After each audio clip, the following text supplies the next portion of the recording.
السلام علیکم ورحمۃ اللہ۔ ترجمہ تفسیر القرآن الکریم، سبق نمبر 371، سورہ توبہ، آیت 73 تا 74۔ اعوذ باللہ من الشیطان الرجیم۔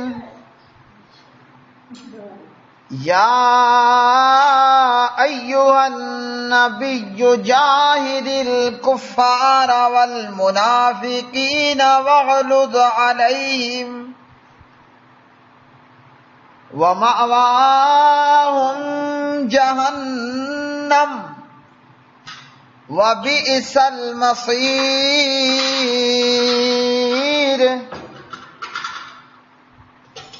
یحلفون باللہ ما قالوا وَلَقَدْ قَالُوا كَلِمَةَ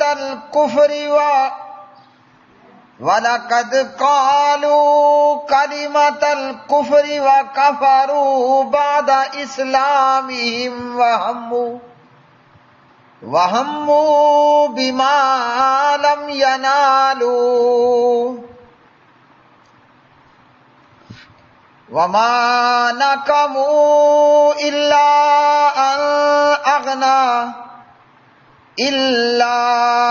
أَنْ أَغْنَاهُمُ اللَّهُ وَرَسُولُهُ مِنْ فَضْلِهِ فَإِنْ يَتُوبُوا يَكُ خَيْرًا لَهُمْ وَإِنْ يَتَوَلَّوْا يُعَذِّبْهُمُ اللَّهُ عَذَابًا أَلِيمًا فِي الدُّنْيَا وَالْآخِرَةِ وَمَا لَهُمْ فِي الْأَرْضِ مِنْ وَلِيٍّ وَلَا نَصِيرٍ۔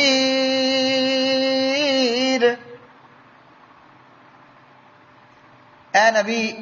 صلی اللہ علیہ وسلم، کافروں اور منافقوں سے جہاد کیجئے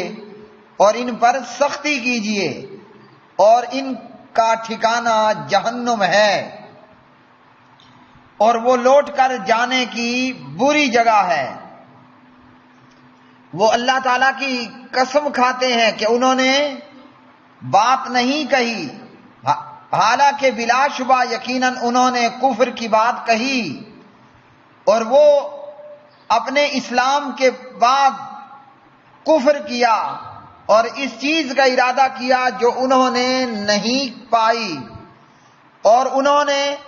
انتقام نہیں لیا مگر اس کا کہ اللہ تعالیٰ اور اس کے رسول صلی اللہ علیہ وسلم نے انہیں اپنے فضل سے غنی کر دیا۔ پس اگر وہ توبہ کر لیں تو ان کے لیے بہتر ہوگا، اور اگر منہ پھیر لیں تو اللہ تعالیٰ انہیں دنیا اور آخرت میں دردناک عذاب دے گا، اور ان کے لیے زمین میں نہ کوئی دوست ہوگا اور نہ کوئی مددگار۔ یا ایھا النبی، اے نبی، جاہد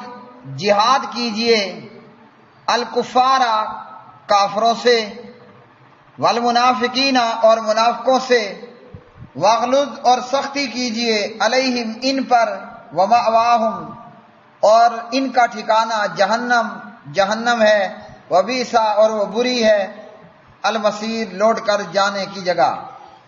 یحلفون وہ قسمیں کھاتے ہیں اللہ تعالیٰ کی، ما قالوا نہیں انہوں نے کہی، وَلَقَدْ حالانکہ یقیناً ضرور، قالوا انہوں نے کہی، کلمۃ الکفر کفر کی بات، وکفروا اور انہوں نے کفر کیا، بعد اسلامہم اپنے اسلام کے بعد، وہموا اور انہوں نے ارادہ کیا تھا، بما اس کا جو لم نہ ینالو وہ حاصل کر سکے، وما نقموا اور نہیں انہوں نے غصہ نکالا، الا مگر ان کہ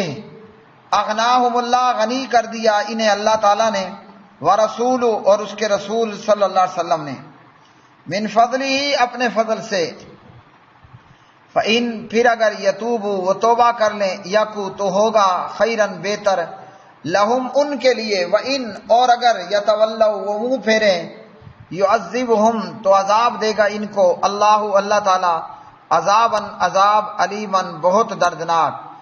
فی دنیا میں، والآخرہ اور آخرت میں، وما لہم اور نہیں ہوگا ان کے لیے، فی الارض زمین میں، من ولی کوئی دوست، ولا نصیر اور نہ کوئی مددگار، ومنہم اور بعض ان میں سے، من وہ ہیں جنہوں نے آہدا عہد کیا اللہ تعالیٰ سے، لئن البتہ اگر آتانا، پیارے بھائیوں اور میری بہنوں، آج کا سبق قرآن مجید فرقان حمید کی یہ آیات بینات، اللہ پاک پروردگار نے اس آیت میں کافروں کے ساتھ جہاد کرنے کا حکم دیا اور منافقوں پر سختی کرنے کا حکم دیا۔ جب پیارے نبی صلی اللہ علیہ وسلم مدینہ پاک میں آئے تو ایک لمبی مدت تک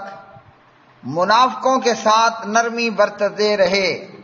وہ لوگ جو زبانی تو کلمہ پڑھ لیا مگر دل میں کفر اور کمینگی چھپا کر بیٹھے ہوئے تھے۔ پیارے نبی علیہ السلام ان منافقوں کی سازشوں اور ان کی ان گھٹیا حرکتوں سے درگزر کرتے رہے۔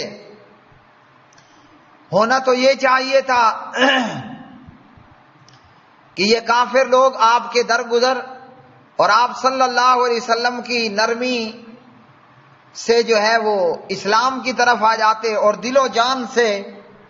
مسلمان ہو جاتے، مگر ان منافقوں کا معاملہ کتے کی پونچھ کے جیسے ہوا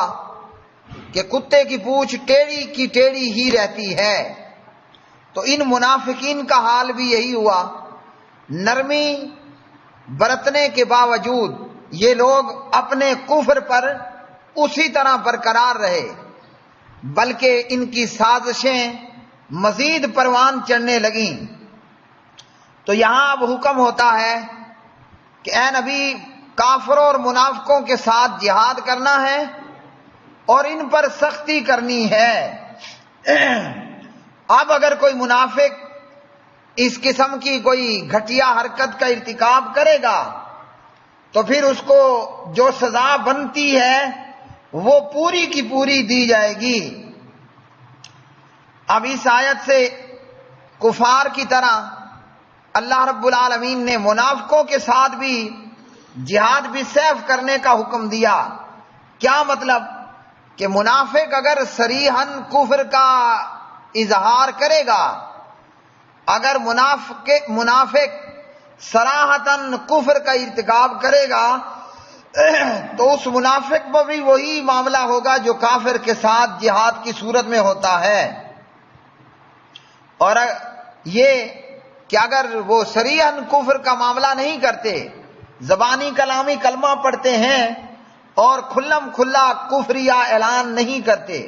تو پھر جہاد نہیں ہے، پھر ان پر سختی کرنی ہے۔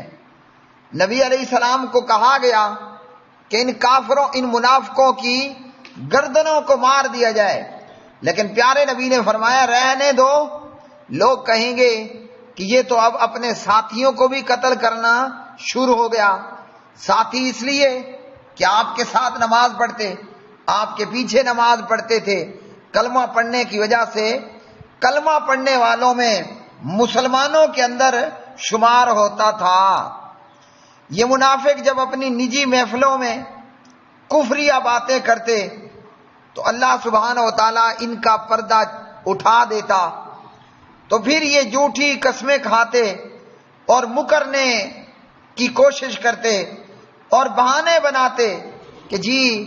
ہم تو ہنسی مذاق کر رہے تھے، ہم نے سنجیدگی کے ساتھ تو ایسی کوئی بات نہیں کی۔ اور اللہ رب العالمین نے فرمایا کہ وہ قسمیں کھاتے ہیں کہ انہوں نے بات نہیں کی، بلا شبہ انہوں نے کفر کی بات کہی۔ تو یہ کفر کی بات کیا تھی؟ قرآن مجید نے اس کی وضاحت نہیں کی، اور یہ کوئی ایک مرتبہ کا واقعہ نہیں، منافقوں نے 20 اور سینکڑوں مرتبہ ایسی حرکتیں کی اور ایسی باتیں کہیں کہ جو سراسر کفریہ باتیں تھیں۔ مثال کے طور پر عبداللہ ابن ابی ابن سلول نے کہا کہ ان ایمان والوں پر مجاہدوں پر خرچ نہ کرو، اور جب آپ خرچ نہیں کرو گے تو یہ منتشر ہو کر تتر بتر ہو جائیں گے۔ اور عبداللہ ابن ابی ابن سلول نے کہا ہم مدینے واپس پہنچ کر زیادہ عزت والا ذلیل کو نکال دے گا۔ یہ اس نے نبی علیہ السلام اور مسلمانوں کے متعلق کہی، لیکن جب اس سے پوچھا گیا تو وہ صاف صاف مکر گئے۔ اور جس صحابی نے کہا تھا کہ انہوں نے یہ بات کہی ہے، یعنی حضرت زید بن ارقم رضی اللہ تعالی عنہ، تو ان کے پاس گواہ کوئی نہیں تھا، اور منافق اپنے کہے ہوئے اس کفریہ کلام سے اور بات چیت سے مکر گئے۔ تو اللہ رب العالمین نے پھر سورہ المنافقون نازل فرما دی، پارہ 28 میں اذا جاءک المنافقون۔ تو ان لوگوں نے یہ کفریہ بات کوئی ایک مرتبہ نہیں کی،